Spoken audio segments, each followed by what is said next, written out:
Good evening and welcome to another edition of Beyond the Front Page for the fall 2019 semester here at Key Community College and broadcast on Spectrum, Verizon, Fios, the Auburn Regional Media Access, better known as ARMA, as well as WDWN, the college's radio station. I'm your host, Guy Cosentino.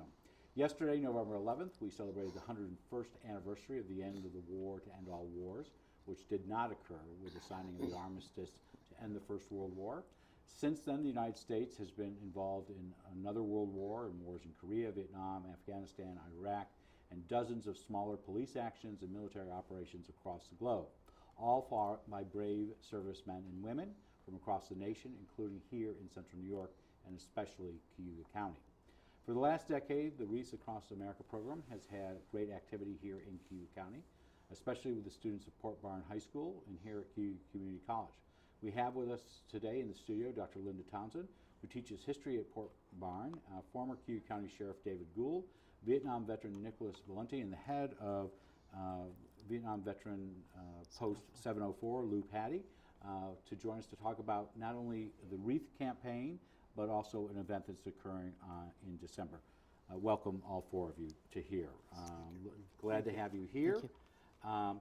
So in a general way, for those who don't know and haven't paid attention to The Citizen or some of the media that you've had out there, what is the WREATHS Across America program? Okay. The WREATHS Across America program is a national, actually now it's an international program, where for one day in December, by an act of Congress and other bodies across the waters, they designate that as a one day where there is a ceremony to honor our veterans, not those just who made the great sacrifice, but those who are living now in the celebration of their accomplishments and what they mean to our culture and our society in terms of giving us our freedoms and our abilities to have rights that people in other lands possibly don't share. So this is a national campaign? Yes, it's national and they have an international component as well. And how long has it been in existence here? It's been in existence here in Cayuga County for 10 years. And how did you land it here? Well, basically an inquiry and a phone call by myself and a lot of interested students in doing something to honor our veterans. The first official ceremony was held at Port Byron Central School District at the high school at Dana L. West High School. And our speaker was Rear Admiral West, Richard West, who was a graduate. His dad was the principal of our school. And basically, we had it there for 2 years. Might be the connection to the name of the school. Yes, yes. Okay. We had it there for 2 years. The second year, we had the Patriot Riders brought their motorcycles into the building.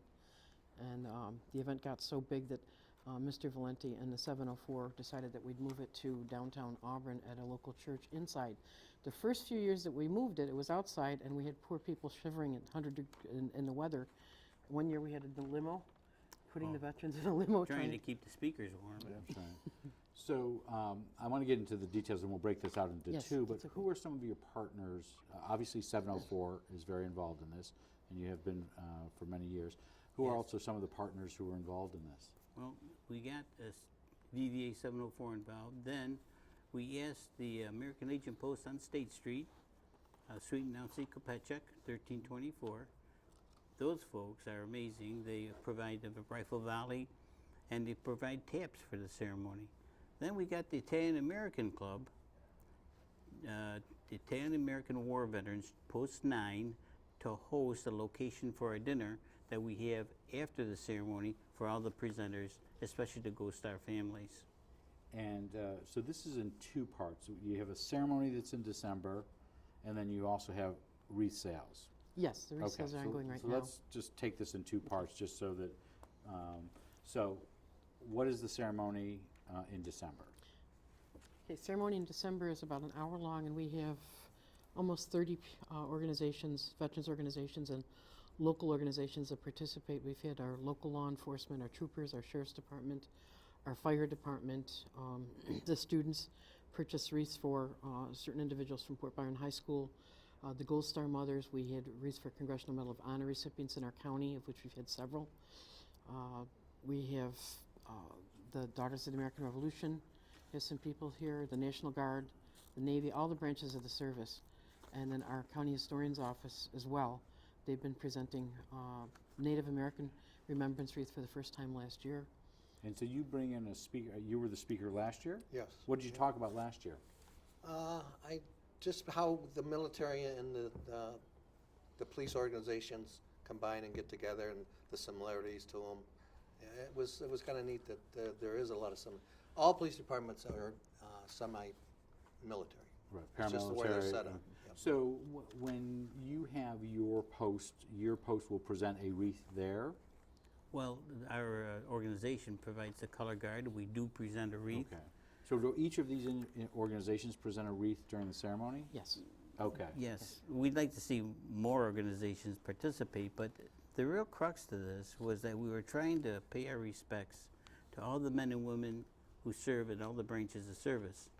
Then we, a long story short, a young lady by the name of Shirley Quigley, she works at the church where we have the ceremony, and walked in one day to make arrangements to have the ceremony in the church, and she was crying, and I didn't realize what she was crying about, and she told me her grandson was killed in Afghanistan, and he was with the Army National Guard. So what we did is we knew that we had to expand our program to include all of those men and women who lost their life in Southwest Asia, particularly from our county, Afghanistan. So we have 4 now that we actually have the Gold Star families come to the ceremony So and the Gold participate. Star mothers and Yes. families are part of this program as well? Absolutely, positively. So, Mr. Petty, this is at St. Peter and John? Yeah, the Episcopal Church. The Episcopal Church. You say it lasts only about an hour? Yeah, And 1 hour you're gone. By the way, who can attend? Anyone. Okay, so it's not just for military families or No. veterans? It's open to the whole community, Okay. and we encourage them to attend. And obviously, you've had a distinguished speaker. You mentioned your Well, first thank and your you. last, your bookends. Who else have you had in the middle? We've had Sergeant First Class Richard Drowman, who was a student of mine, Rear Admiral West. We've had Lori Schneider, who was in charge of the Kyle Schneider Foundation. She lost her son in the current Middle East, and she took her grief and channeled it into energy to make a foundation to do things that Kyle would have wanted happening. He had a chance to be part of the Presidential Guard, and he declined and went back to his unit after he got released from the hospital, and unfortunately he got taken out by Humvee. So, do you have a theme this year that you're? Everyone does their part is the national theme. Okay. And basically it's that each person, in our society does what they can to help, veterans being, either repatriated back to civilian life, helping them, trying to help their families, or just paying it forward and doing things for others. And St.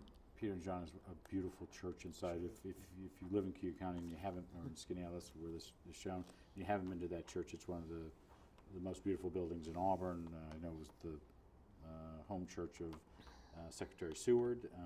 I think there's, in fact, a Secretary of State's flag up in the corner up there. How many people usually attend this event? About 300? About 300. About 300 people, yeah. And so who's Sean Walsh? Okay, Sean Walsh is the grandson of Mrs. Quigley. Okay, he's a young man who was learning to be a police officer out in California, and when things happened, he wound up enlisting to go into the military, and he was, worked with a dog and everything else, and unfortunately he lost his life in service to our country, and his family, his Aunt Sharon and his mom out in California, had formed a foundation in honor of Sean's work. So there's an office in Cortland and one in California, and So she's the our Sean M. Walsh Memorial Fund? Yes, And that is used to raise funds for canine Yes. teams? yes. And those are often used by police and Police sheriff's departments across the country. Auburn Police Department has one of their dogs. Oh, okay. Officer Callett's dog is one of the And foundation dogs. I should know this. Is this a fundraiser? Is the event? Forget the wreaths part No, it's for that. This is not No, a fundraiser. we- So you're no. not. There's not. This is not to make We raise don't money. pass the plate. No, Okay. no, no, no, absolutely, no. And I don't positively mean not. that in a negative way, but I'm No. saying this No. is not an event where it's going to benefit that particular foundation. No, what we try to do is to find a speaker that fits in with the theme of what we're trying to accomplish within the community to build the coalition of people within our community of a community spirit. One year we had Tim Tutz from the Wall That Heals. He's the executive director for the Traveling Wall. So, I mean, we don't use it as a platform, and there are no politicians involved. No offense to any politician, but it's strictly for the veterans and their families and the people in the community. It's not a time for people to get on a platform or anything of that sort. So Mr. Walsh passed away, I think, 8 years ago this week. Yes. November 16th, 2011. Yeah. So you have a speaker who's coming in, and that's Sharon his aunt. McNeil. His And aunt. so that's his aunt. His aunt. Where is she from? She is from Cortland, and she runs the northeastern operation for the foundation.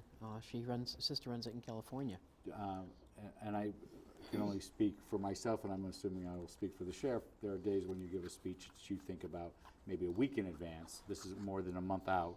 Do you happen to know what she's going to be talking about? No, I don't. We contacted her in June, Okay. and we tell the speaker what the purpose of the ceremony is, and we don't give them any parameters. We feel it's best that it comes from their heart, and that their words mean something to them that they can convey to the audience. I don't believe we never want to put somebody in a box and say, this is what you must say. Oh, I didn't know if they share in advance. No, we try not to make the I know pressure on the them. sheriff's so eloquent that he just most likely wrote on the back. I of have a an copy of his envelope. speech from I last mu- year. He most likely wrote on the back of an envelope on the train Yeah. there. So can I separate from both the ceremony and the wreaths for a second? I want to ask you all how you all got involved. So I've known you for many, many years. How did you get involved in this particular item? Well, what happened, to be honest with you, I was at Community General Hospital. My mom was having surgery, and I picked up an American Legion magazine, and I read this article about this really cool service that was being held in Maine, and I thought, gee, it'd be really cool for my school to have that. And I contacted them, and they were more than welcome to do that. And we're the only school in New York State that sponsors this whole ceremony, which makes me kind of proud that Dana West does that, and the kids always pull through as escorts. One year the kids did Lincoln's Gettysburg Address as part of a national competition that they did right at the church there with everything. And so your students are very involved in this process, and I know college students are also involved. Teresa and we'll get Masachik, Associate Professor for Masachik has the got. resales, but for your students, what do you hope they get out of this? Well, the kids develop a community conscience about citizenship and community service, and it's very critical in our society as we go forward. A lot of millennials don't have that concept of community service built into their DNA, and they really need to have it there, because if they don't, what's going to happen 10 years So from part now of the whole when they're gratitude future issue. leaders? Well, not just gratitude, but having a sensitivity to our cultural heritage, too. And I know you have been you mentioned the traveling wall, you've been very involved in that, and was that 2 years ago? 2017, yes. 2017 in Port Barn, and did that in the ballpark up there. Yes, yeah. Okay. I know the three of you are veterans of a certain age. I know Mr. Valenti, you served where and what years? I 1969 February to August of 70. I served with the 3rd Battalion, 9th Marines, 3rd Marine Division on the helicopter carrier USS Tripoli in the coastal waters of Vietnam. I was able to get an early out to go back to school, or I would have been there a lot longer. But when I came back home, I was looking for something to do, and I got involved with my family. But then Linda came along ages later, and she gives me a phone call and says, Nick, I got this great idea. I said, what's so great about it? Well, it turned out it was a great idea.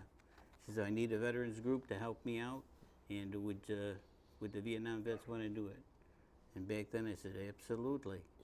And then Lou came along, and Lou says, you're darn right we're going to do this. And as time passed, we saw what was happening to our community.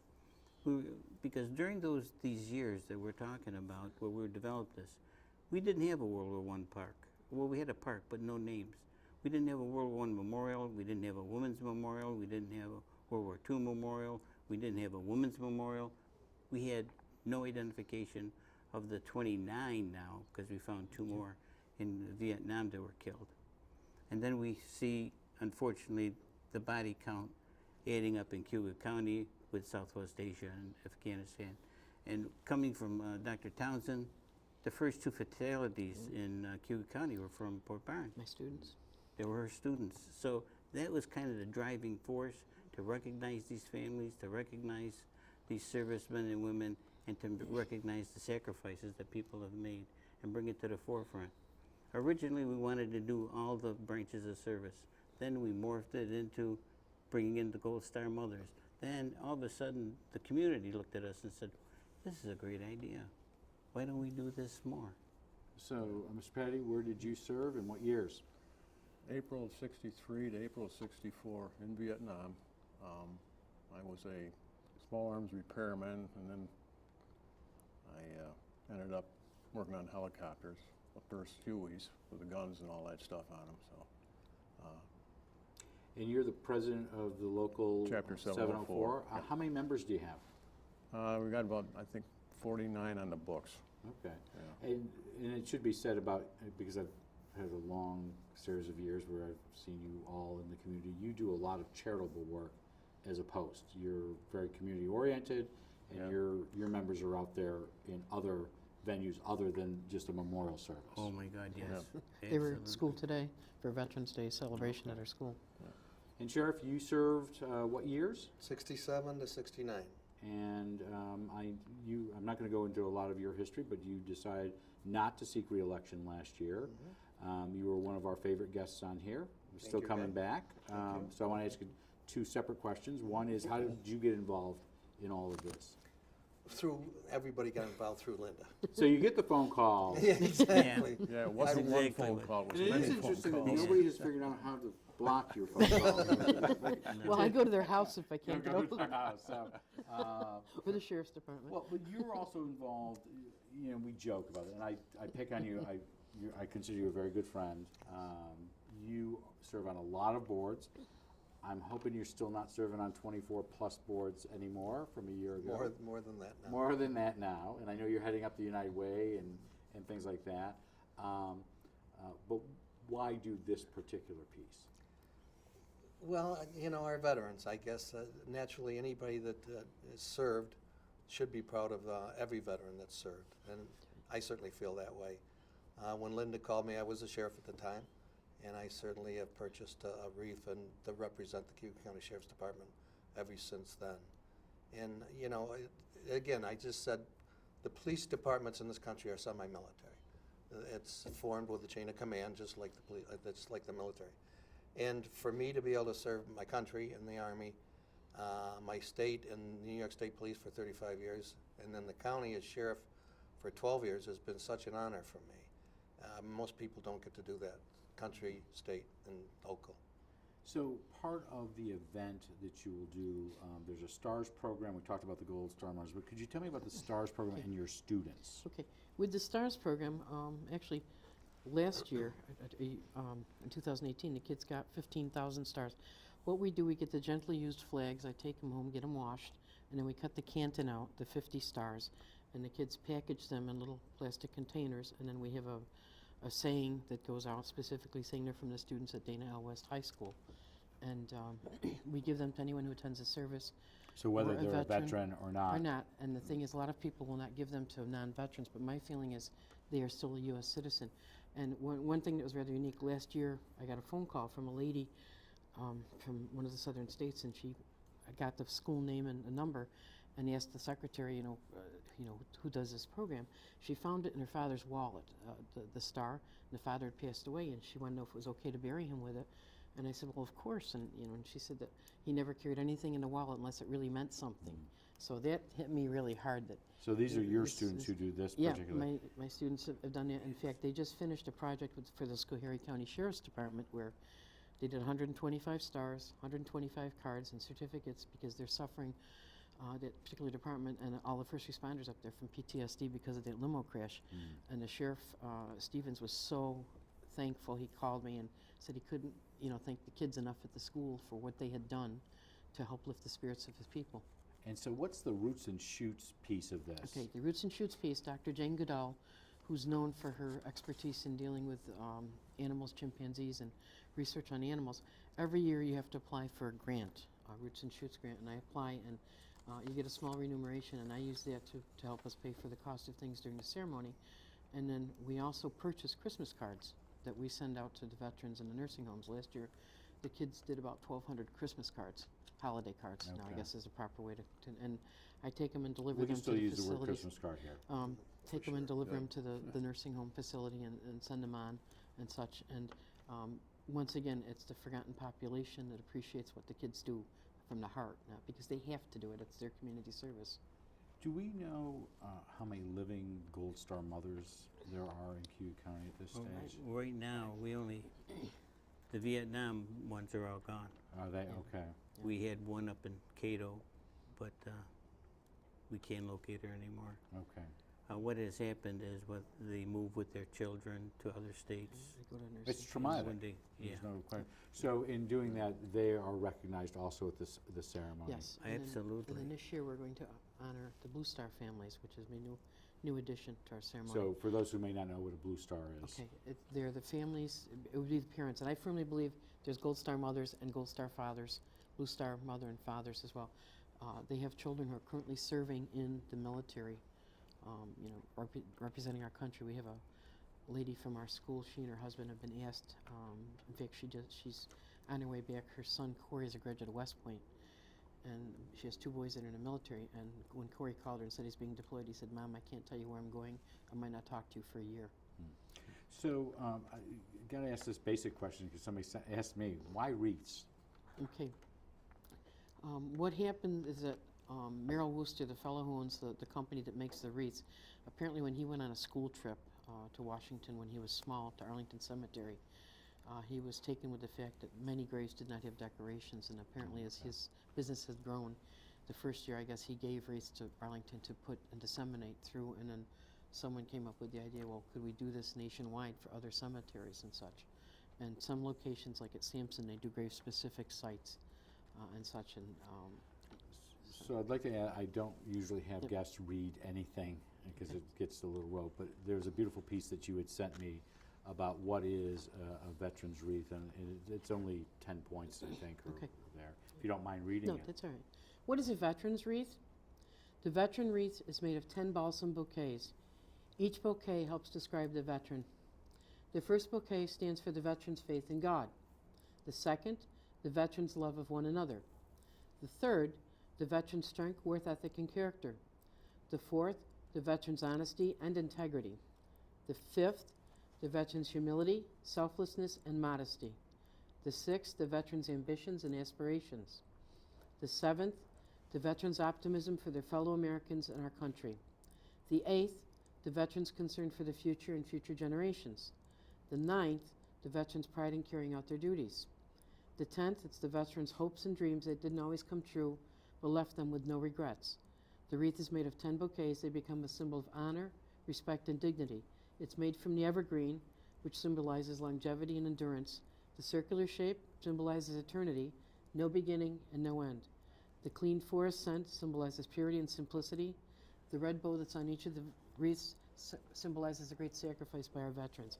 And each of the balsam wreaths, it's a 16-inch wreath, has 10 bouquets tied into it.